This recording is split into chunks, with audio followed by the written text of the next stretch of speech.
माझं आव्हान आपल्या सगळ्यांना राहणार आहे की बाबासाहेबांनी इथल्या असणाऱ्या सर्व मागासवर्गीयांना लिहायला सांगितलं होतं. काय लिहायला सांगितलं होतं की मी माझ्या मुलाला शिकवेन आणि दुसरं लिहायला सांगितलं होतं की मी सत्ताधारी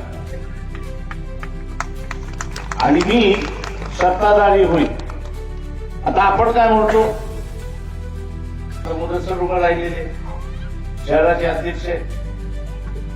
आता ह्याला उद्या महापौर करायचे असेल तर काय केलं पाहिजे माझा?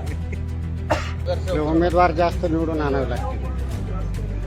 आता नगरसेवक जास्ती निवडून यावे लागतील तर फुले शाहू आंबेडकरी विचाराचा जो माणूस आहे, मतदार आहे, त्याचं 100% मतदान झालं पाहिजे की नाही? झालं पाहिजे.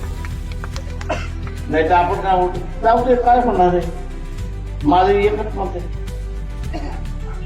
100% मतदान जर आपण केलं तर पॅनल निवडून येतं अशी असणारी परिस्थिती.